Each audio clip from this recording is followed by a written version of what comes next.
நீங்க முன்னால் பார்க்கக்கூடிய சில புகைப்படங்களை பார்க்க முடியும். அது என்ன புகைப்படம் என்று சொன்னால் இஸ்ரேலுடைய ரிஷோன் லிசியோன் என்கிற ஒரு பகுதி இருக்கிறது.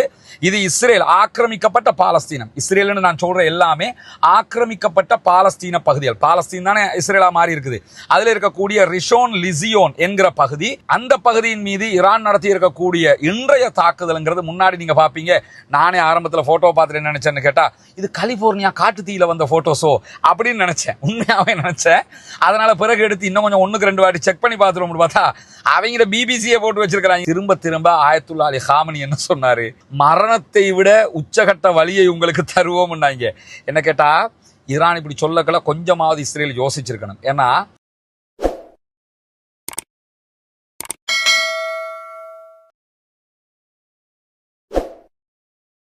அஸ்ஸலாமு அலைக்கும் வரஹ்மத்துல்லாஹி வபரகாத்துஹு. அன்பிற்கினிய சகோதர சகோதரிகளை நம் அனைவர் மீதும் ஏக இறைவனுடைய அமைதியும் கருணையும் உண்டாகட்டுமாக என்கிற பிரார்த்தனைகளோடு இந்த வீடியோவும் ஒரு மகிழ்ச்சிகரமான வீடியோவாகத்தான் நமக்கு அமையப்போகுதுங்கிறதுல எந்த சந்தேகமும் இல்லை. காரணம் என்னன்னா, அப்பாவி பொதுமக்கள் மீது காசாவில் தொடர்ந்து குண்டுகளை போட்டு கொலை செய்து கொண்டிருந்தது இஸ்ரேல். அந்த தாக்குதல்களோட சேர்த்து பக்கத்தில் லெபனான்லையும் தாக்கிக்கிட்டு இருந்தாங்க. அதை தாண்டி யமன்ல ஊடுருவி தாக்கினாங்க. சிரியாவில் இருக்கிற அப்பாவிகள் மேல தாக்கினாங்க. இப்படி ஈராக்ல போயும் தாக்கினாங்க. நினைச்ச இடத்துக்கெல்லாம் நாங்க தாக்குவோம். உலகத்துல எல்லாம் கை கட்டி பார்த்துக்கிட்டு இருக்கணும். நாங்க மட்டும்தான் எல்லாத்தையும் பண்ணுவோம். நீங்க யாரா என்கிட்ட கேள்வி கேட்கறதுக்குன்னு சொல்லி அந்த வம்படியாக ஒரு பேட்டை ரவுடி மாதிரி உலகம் முழுக்க சுத்திக்கிட்டு இருந்தது தான் ஜியோனிஸ்டுகள், இந்த யூதர்களுடைய இஸ்ரேலிய தேசம். இந்த தேசத்துக்கு இப்ப என்ன நடக்குதுன்னு சொல்லி பாத்தீங்கன்னா, எங்க ஊர்ல ஒரு பழமொழி சொல்லுவாங்க, மரம் கொத்திட்டு போய் வாழை மரத்தை கொத்துமா அப்படிம்பாங்க. ஏன்னா அதனுடைய அந்த அலகுகள் ரொம்ப நீளமாக இருக்கும்.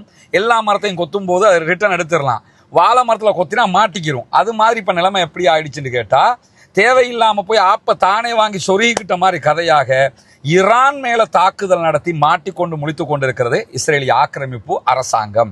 அந்த வகையில் நீங்க பாத்தீங்கன்னா நமக்கு தெரியும், ஈரான் மேல அவங்க நடத்திய தாக்குதல் என்பது ஜீரணிக்க முடியாத கடுமையான தாக்குதல் என்கிறதுல எல்முனை அளவுக்கும் மாற்று கடத்தில்லை. ஆனா இப்ப ஈரான் கொடுத்திருக்கக்கூடிய பதிலடி தாக்குதல்ங்கிறது ஜீரணிக்க முடியாத அளவுக்கு உண்டான ஒரு பதிலடி தாக்குதல் என்றால் அது மிகையாகாது. ஒரு முறை 2 முறை கிடையாதுங்க. நான் பேசிக்கொண்டிருக்கக்கூடிய இந்த தருணம் 6th வேவ், 6வது அலை தாக்குதலை இஸ்ரேல் மீது ஈரான் நடத்தி கொண்டிருக்கிறது என்பதுதான் மிக முக்கியமான சம்பவமாக மாறி இருக்கிறது. குறிப்பாக இந்த 6வது வேவ்ல இஸ்ரேலுடைய அணு நிலையத்தை தாக்கி இருக்கிறது ஈரான் என்பது இங்கே அனைவருக்கும் திகைப்பூட்டக்கூடிய செய்தியாக மாறி இருக்குது. காரணம் என்னன்னு சொன்னா, இவங்க ஈரானுடைய 2 அணு நிலையங்கள், தப்ரீஸ்ல அதே போன்று இஸ்பஹான், இந்த 2 இடத்துலையும் அணு நிலையங்கள் மேல இஸ்ரேல் தாக்குதல் நடத்தினாங்க. ஓகே, ஈரானுடைய அணு நிலையங்களை அமெரிக்காவுடைய உளவுத்துறை, இஸ்ரேலுடைய மொசாது கண்டறிஞ்சிட்டாங்கன்னு சொல்லலாம். ஆனா இஸ்ரேல் எப்படிப்பட்டது? இஸ்ரேல்கிட்ட அணு ஆயுதம் இருக்குதுங்கிறது எல்லாருக்கும் தெரியும். ஆனா அணு ஆயுதம் இருப்பதாக டிக்ளேர் பண்ணின ஒரு நாடு கிடையாது. எங்க வச்சிருக்காங்க, எப்படி வச்சிருக்கிறாங்க, எதுவுமே தெரியலன்னு தான் உலகம் நம்பிக்கொண்டிருந்தது. ஆனால் அந்த தகவல்களையும் தரவுகளையும் துல்லியமாக தேர்ந்தெடுத்து கொண்டு இன்றைக்கு இஸ்ரேலுடைய அணு நிலையத்தின் மீது சரமாரி தாக்குதல்களை நடத்தி இருக்கிறது ஈரானுடைய IRGC ராணுவ பிரிவு. இதற்கு துணையாக அல் அக்ஸா உளவு பிரிவு இருந்திருக்கிறது. என்னன்னா, அந்த வல்லவனுக்கு வல்லவன் வையகத்திலே உண்டு என்று சொல்வார்களா இல்லையா, அது மாதிரி இஸ்ரேலுடைய மொசாத விட்டு ஆள் இருக்கான்னா அதை தாண்டி அல் அக்ஸா படைப்பிரிவு இருக்கிறார்கள், அல் அக்ஸா உளவு பிரிவு இருக்கிறார்கள் என்பதை இன்றைக்கு நடந்திருக்கக்கூடிய இந்த தாக்குதல் காட்டி இருக்கிறது. டெல் அவிவுக்கு அருகில இருக்கக்கூடிய இஸ்ரேலுடைய அணு நிலையத்தின் மீது சரமாரி தாக்குதல்கள் நடத்தப்பட்டிருக்கிறது என்று இஸ்ரேலுடைய வைநெட், எடியோத், அஹ்ரனோத், அதே போன்று சேனல் 20, சேனல் 40 போன்ற பல செய்தி நிறுவனங்கள் இதை ஒளிபரப்பு செய்து கொண்டிருக்கிறது. குறிப்பாக ஹேரேட்ஸும் இந்த செய்திகளை கொண்டு வந்திருக்கிறார்கள். வாலா நியூஸ் ஏஜென்சியும் கொண்டு வந்திருக்கிறாங்க. ஆனா நமக்கெல்லாம் தெரியும், நேற்றே என்ன பண்ணிட்டாங்கன்னு கேட்டா, நேற்று மிட்நைட்லயே ஒரு அறிவித்தலை விடுத்துட்டாங்க. இஸ்ரேலுக்குள்ள இருந்து இஸ்ரேலுக்கு ஈரான் நடத்துகிற தாக்குதல்கள்ல வரக்கூடிய பாதிப்புகளை யாராவது வெளியே சொன்னால், அது பற்றிய செய்திகளை சொன்னால் தேச துரோக குற்றம் என்று சொல்லி இருக்கிறார்கள். ஏற்கனவே ஹரேட்ஸ் பத்திரிகை மீது தடை விதிக்கவும் பட்டிருக்கிறது. அதை தாண்டி செய்தியெல்லாம் வந்துகிட்டு இருக்குது. இவங்க தான் அப்துல் ஷுக்கூர், ஏரியா பள்ளியினுடைய தலைவராக பொறுப்பாளராக இருக்கிறாங்க மஹல்லாக்கு. இவங்க வழியாகத்தான் நம்ம இந்த மக்களை அடையாளம் கண்டோம். ஆரம்பத்தில் இவங்க தான் இப்படி ஒரு பிரச்சனை இருக்குது இந்த மக்களுக்கு, முடிஞ்சதை பண்ணுங்கன்னு சொன்னாங்க. அல்ஹம்துலில்லாஹ் அவங்களோட எண்ணம் அல்லாஹ் அவங்களுக்கு அதுக்குரிய பரிபூர்ணமான கூலியை கொடுக்கணும். எந்த விதமான சுயநலனுமற்று தனக்குரிய தேவைகள் இருந்தாலும் எதையுமே கவனத்தில் கொள்ளாமல் இந்த மக்களுக்காக பண்ணுங்கன்னு சொல்லி இந்த ஏற்பாடை பண்ணி தந்தாங்க. அல்ஹம்துலில்லாஹ் இன்னைக்கு வேலை ஆல்மோஸ்ட் கம்ப்ளீட்டட் ஆகிடுச்சு. இன்னொரு சின்ன 2 வேலை மட்டும் இருக்குது. இந்த மாதம் கடைசியில் நாங்கள் வீட்டை ஒப்படைச்சிருவோம், அந்த உரிய 5 குடும்பங்களுக்கு கொடுத்துருவோம். இன்னும் 9 வீடுகள் நம்ம கட்ட இருக்குது இன்ஷா அல்லாஹ். அப்படி இருக்கிற போது தான் கொண்டு வந்த தலைவரை வீடுகளை இதுவரைக்கும் முடித்த பகுதியில் காட்டியிருக்கிறோம். இப்போ தலைவர் பார்த்துருக்கிறாரு, எப்படி இருந்துச்சு? நல்லா இருக்கு. அல்ஹம்துலில்லாஹ் நமக்கு கிடைச்சதை அப்படியே கொண்டு வந்து கொட்டியிருக்கோம் தலைவர், அவ்வளோதான். அல்ஹம்துலில்லாஹ் மாஷா அல்லாண்டு ரொம்ப திருப்தியாக எல்லா வேலைகளும் நடந்திருக்குது. அல்ஹம்துலில்லாஹ் சொல்லி இப்போ அந்தந்த குடும்பங்களுக்கு விரைவில் இந்த மாதத்துக்குள்ளே நம்ம அந்த வீடுகளை கையளிச்சிருவோம். கையளித்ததுக்கு பிறகு அடுத்த வீடுகளை கட்டுகிற பணிகள் இருக்குது. இந்த 9 வீடுகள் கட்டணும். இதுக்கு உதவி செஞ்ச மாதிரி எல்லோரும் அதற்கும் நீங்கள் உதவி செய்ய வேண்டும். உங்களுடைய உதவிகளை கொண்டு தான் நம்ம இதெல்லாம் பண்ணிக்கிட்டு இருக்கிறோம். அல்ஹம்துலில்லாஹ் அந்த குடும்பங்களுடைய மகிழ்ச்சி இதில் அடங்கி இருக்குது. அல்லாஹ்வுடைய திருப்பொருத்தம் நமக்கு இதில் அடங்கி இருக்குது. எனவே இதற்கு உதவி செய்திருக்கக்கூடிய அத்தனை பேருக்கும் நாங்கள் நன்றி சொல்லிக் கொள்வதோடு அல்லாஹ் உங்களுக்கு அருள் புரியணும். அதே நேரத்தில் மற்றும் இன்னும் 9 வீடுகள் இருக்குது, அதுகளை கட்டுறதுக்கும் நீங்கள் உதவி செய்யணும். ஏற்கனவே நான் சொல்லியிருந்தேன், சில சகோதரர்கள் நமக்கு இதில் 140 ரூபா அனுப்பியிருந்த ஆட்களும் இருக்கிறாங்க. ஒரு 100 ரூபா அனுப்பின ஆட்களும் இருக்கிறாங்க. அதை தாண்டி தங்களால் முடிஞ்ச அளவுக்கு தந்த சகோதரர்களும் இருக்கிறாங்க. அதுக்கு சொல்ல வரேன்னா, அவங்களோட சின்ன ஒரு அமௌண்ட்டாக இருந்தாலும் இதில் வரணும் என்று அவங்க அதை இது அத்தனை பேரும் சேர்ந்து அதை செஞ்சுருக்கோம். ஒரு தனியால் செஞ்சதல்ல, அத்தனை பேரும் சேர்ந்து நம்ம இதை பண்ணியிருக்கிறோம். ரொம்ப அருமையாக பார்க்குறதுக்கு நமக்கு சந்தோஷமாக இருக்குது. எங்களுக்கு நாங்கள் எப்படி வீடு கட்டினா எப்படி கட்டுவோமோ அதே மாதிரி கட்டியிருக்கிறோம். எங்களால் முடிஞ்ச வரைக்கும் அது சரி. அல்ஹம்துலில்லாஹ் இன்ஷா அல்லாஹ் இதை பார்க்குற சகோதரர்கள், இதற்காக உதவி செய்த சகோதரர் அத்தனை பேருக்கும் அல்லாஹ் அருள் புரியட்டும்.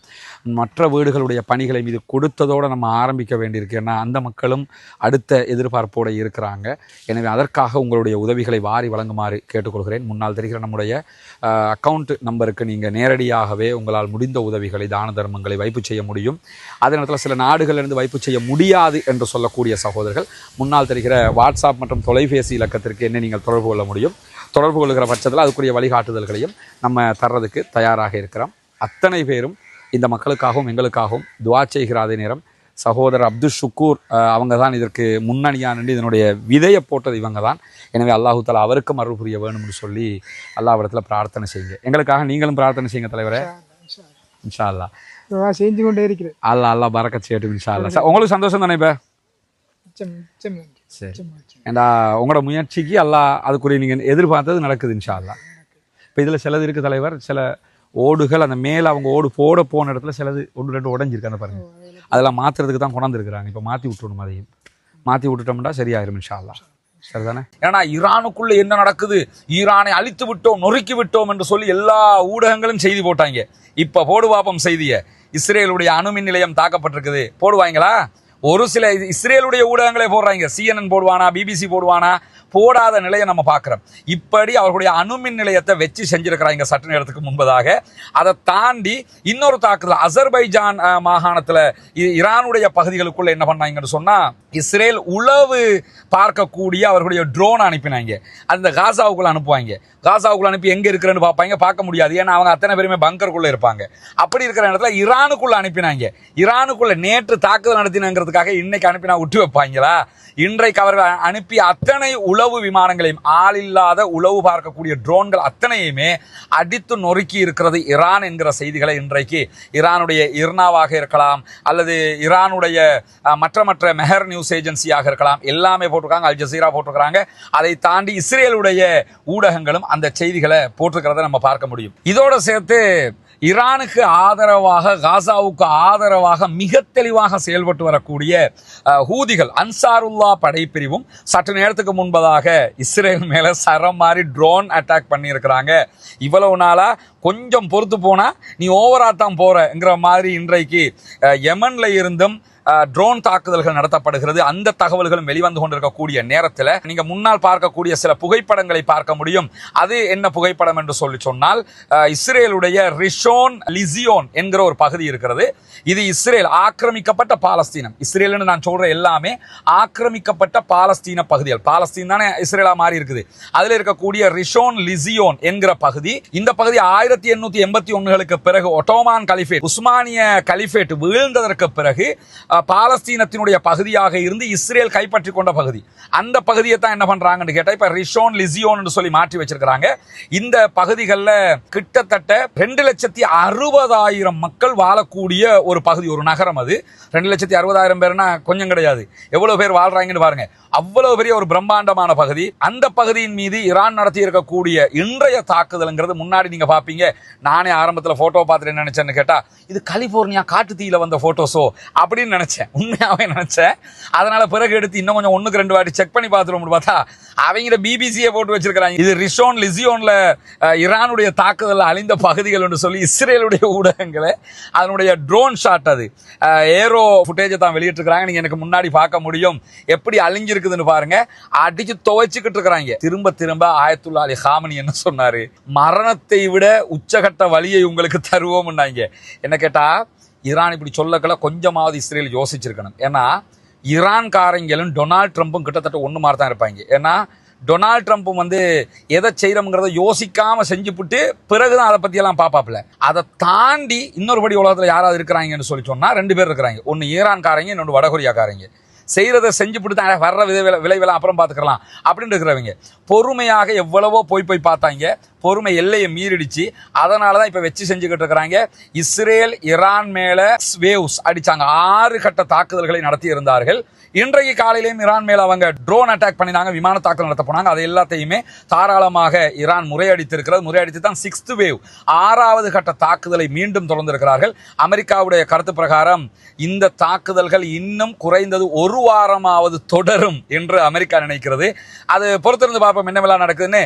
இப்போ இந்த அமெரிக்க அதிபர் டொனால்ட் ட்ரம்பினுடைய கொஞ்சம் காமெடி கதைகள் இருக்குது. அதை தனி வீடியோவாக இன்னொரு வீடியோவில் நம்ம பகிர்றோம். அந்த வீடியோ மறக்காமல் பார்த்துக் கொள்ளுங்கள், இணைந்து கொள்ளுங்கள். தொடர்ந்து நம்முடைய வீடியோக்களை பார்ப்பதற்காக ரஸ்மினமயசி நியூஸ் என்கிற நம்முடைய சேனலை சப்ஸ்கிரைப் செய்யாத சகோதரர்கள் சப்ஸ்கிரைப் செய்து கொள்ளுங்க.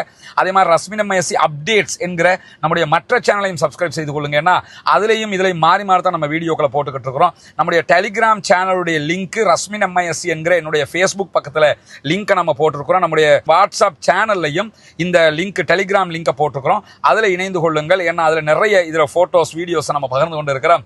ரொம்ப முக்கியமான செய்திகள், மறவாமல் இணைந்திருங்கள், மகிழ்ச்சியோடு இணைந்திருங்கள். பாலஸ்தீன மக்களை அழித்து ஒழித்தவர்கள் தற்போது ஒளிந்து கொண்டிருக்கிறார்கள் என்கிற செய்திகள் நிறையவே வெளியாகி கொண்டிருக்கிறது. அந்த செய்திகளையும் அடுத்த வீடியோவில் உங்களோடு பகிர்ந்து கொள்கிறேன். வாஹ் தஅவானா அல்ஹம்துலில்லாஹி ரப்பில் ஆலமீன்.